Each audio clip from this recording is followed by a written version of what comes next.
猫科動物。それは現代の地球において最も成功している肉食哺乳類のグループの一つ。ペットとして飼われている家猫は実に愛くるしいが、その親戚には愛らしくもたくましい猛獣たちが数多く存在する。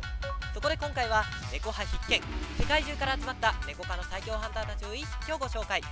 大小さまざまな猫科動物の夢の共演、どうぞご堪能。最初に紹介するのはご存知、動物界最速のアスリートであるチーター。その最高時速はなんと110キロ以上。これほどにまで速く走れる秘訣は体の作りにある。チーターの爪は猫科では唯一引っ込まない。これは滑り止めのスパイクシューズの役目を果たしており、走るときに地面に食い込むのだ。また風の抵抗を受けにくいように顔が小さくなっているのも特徴。そしてバネのように柔軟な背骨と尻尾のおかげで急カーブにも対応。このおかげでなんと F1 レースカーよりも速い加速が可能。走り始めてから3秒で最高時速に到達するのだ。しかしチーターはそのアスリート体質ゆえに苦労することもある。まず全力で走れるのは 500m まで、短距離走向けの体質になっているのだ。そして何よりチーターは1頭では自分よりも大きな獲物を捕らえることができない。そこで若いオスのチーターなんかは狩りをするために集団を形成することもある。1頭では仕留められないような獲物もこれなら難なく仕留められるというわけだ。また仕留めた獲物はとにかく早食い。獲物を食べているところをライオンなんかに襲われちゃ勝ち目はないからね。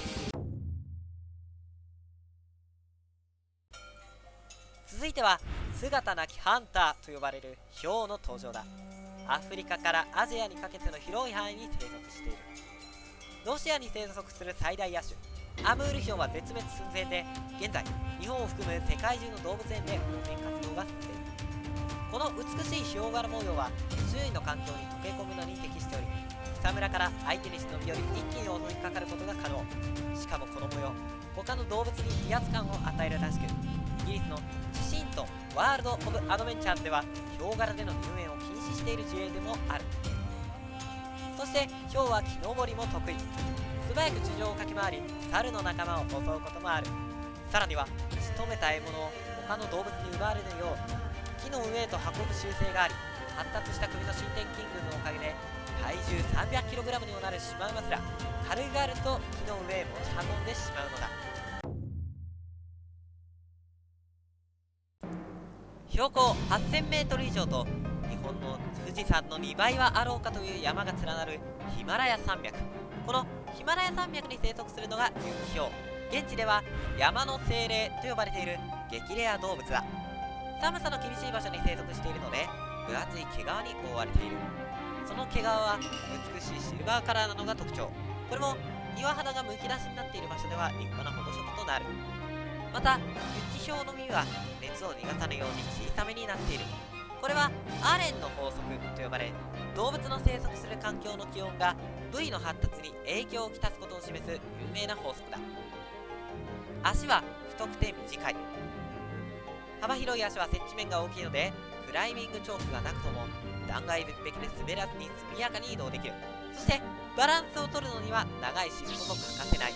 方向転換の時にはこれが大いに役立つのだ。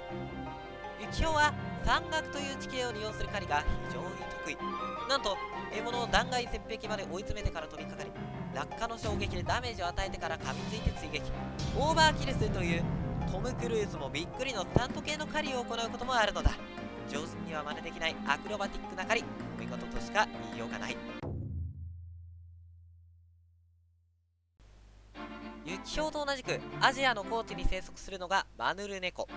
マヌルというのは古文でいうアーレのようなもの、つまりは愛らしい、小さいという意味があるのだ。近年動物園でもおなじみにありつつあるマヌルネコ。これは生息数の減少に伴い世界中の動物園で保全活動が進んでいるからだ。ところでこの寒さに身震いしているような動き、実はこれは狩りを行っている最中なのだ。マヌルネコはこのような動きを行うことでネズミの気を引いて仕留めるという一風変わった狩りの方法で知られている動物でもある。そして驚くべきはマヌルネコはなんと600万年前からその姿をほとんど変えずに生きてきたということ。このような高地は他の動物との競合が起きにくいのが理由だろう。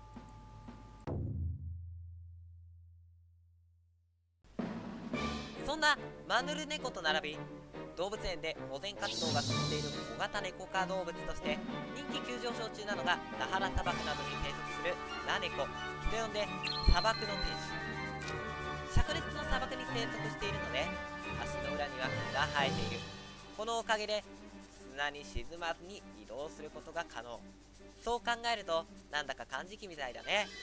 また肉球をやけどすることもないという優れものだ。先ほど話したアレンの法則の影響で耳は大きく放熱するのに優れているが、それだけではない。なんと家猫の5倍もの聴覚を誇り、餌となる小動物の音を聞き当てることができるのだ。まさに砂漠に適応した愛くるしいハンターなんだね。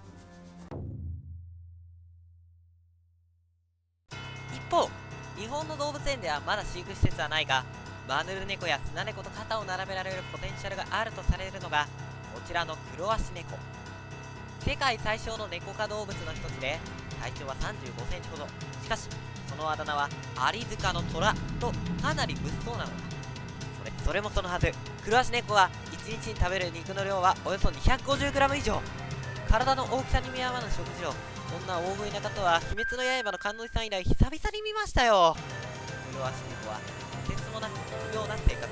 うかつに近づくと身を守るために攻撃してくる可能性もある。なんと現地の伝承ではキリンの頸動脈をかき切ったともされている。さすがにこれはフィクションなのだが、可愛らしい見た目と裏腹に凶暴性は猫科ピカイチ。これほどのギャップもやりながら日本の動物園で導入されていないので知名度が低いのが欲しいところ。ぜひ導入を検討してもらい、その生態を多くの人に知ってほしいところだ。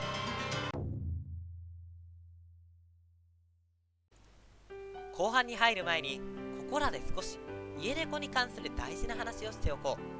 野放しにされてしまうと彼らにも最強ハンターの血が騒いでしまう。そのせいで何が起こるかというと、そう、生態系の崩壊だ。世界の生態系に悪影響をきたすとされる外来種100選にはなんと家猫も入っている。彼らの意思に関係なく野放しにされてしまえばそれだけで外来種となるのだ。そのせいで悲しいことが起きたケースも。ニュージーランドにあるスティーブンス島に生息していた飛べない鳥、スティーブンイワサダイ。彼らは島に持ち込まれたたった1匹の猫の食料として狩られまくり、ついには絶滅してしまった。だがそんな悲しい過去から学ぶのが我々なのだ。お笑い芸人であるサンシャイン池崎さん改め池崎聡氏。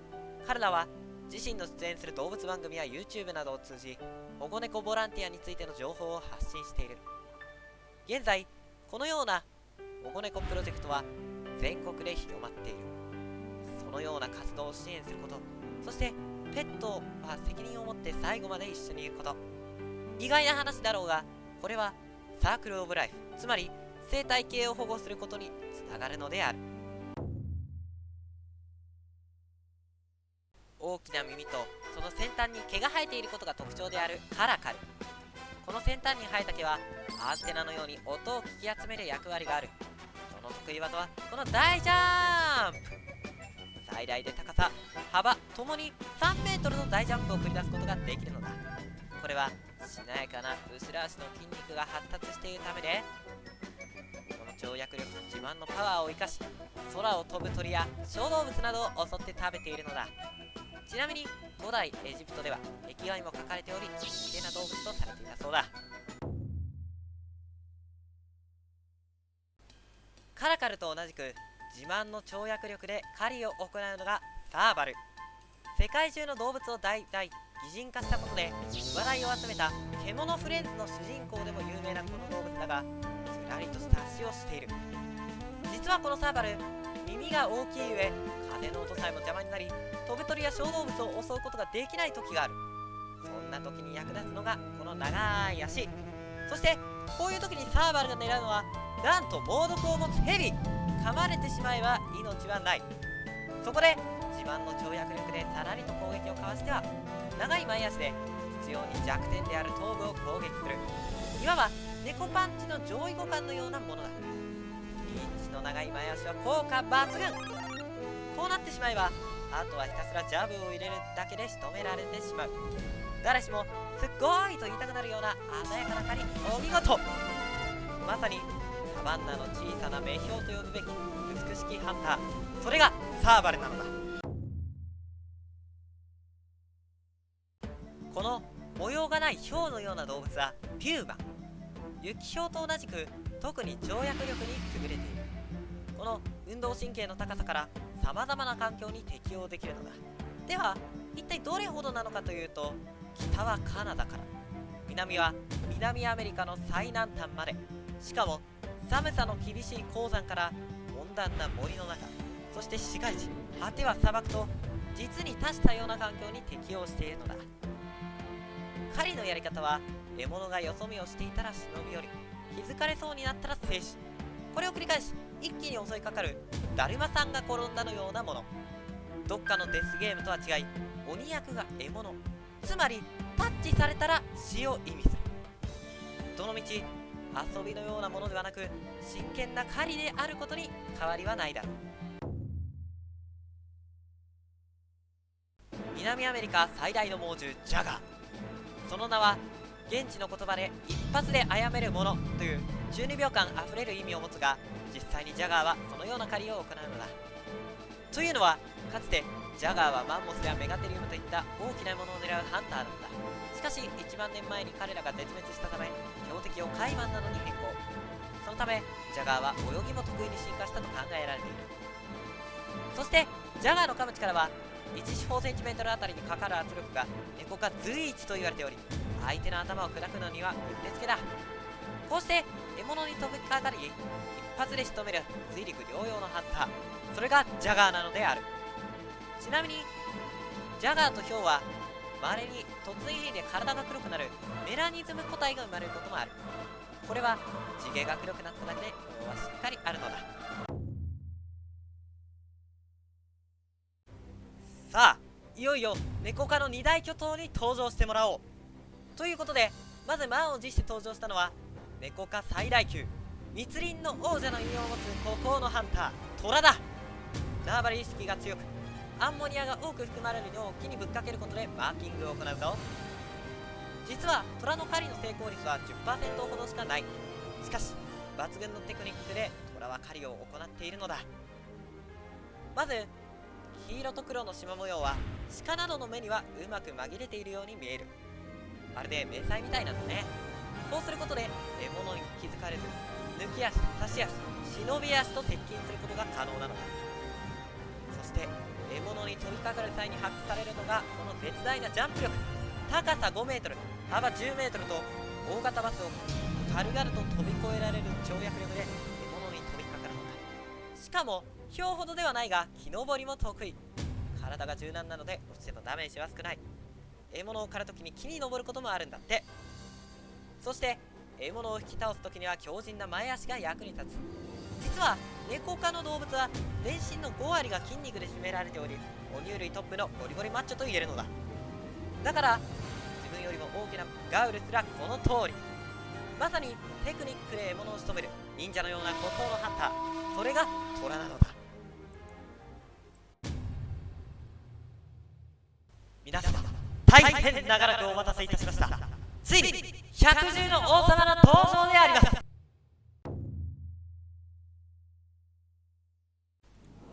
失礼。ということで最後はやはりこの動物を紹介しよう。改めて百獣の王様と呼び声が高いライオンだ。アフリカのサバンナに生息しているイメージが強いが、実は少数ながらインドの北部にインドライオンが生息している。日本の動物園でも神奈川県にあるズーラシアで見ることができるので会いに行ってみよう。さて、ライオンといえば特徴的なのがオスにだけある立派なたてがみ。もともとは天敵であるサーベルタイガーから首を守るために発達したが、現在ではオスたちにとって王者の証としての役割が大きい、いわば強さの指標のようなものだ。戦いに勝つと男性ホルモンであるテストステロンが発達し、たてがみの色は濃くサイズも大きくなるという。そして縄張りを宣言するときに轟かせる雄たけびはなんと8キロも先まで聞こえるのだ。動物園でもライオンの雄たけびが遠くからでも聞こえたという人は多いのではないだろうか。そんなライオン、百獣の王様と言われる理由はその社会性にある。ネコ科では唯一繁殖用の群れであるプライドを作って暮らしている。狩りをするのはメスの仕事なのだが、オスは何をしているかというと、メスたちが狩りに行っている間、子供が危険にさらされないよう群れを守るのである。いざという時には頼りになる父親の鏡なのだが、これが国を守るための国王と重なったことが百獣の王と言われている理由だ。そしてもちろん力も強い。ライオンの噛む力は 400kg にも到達するといい、トラやジャガーと並びネコ科最強クラスだ。サファリパークや動物園などライオンに餌やりができる場所もあるので、その力の強さを感じたければぜひ参加してみよう。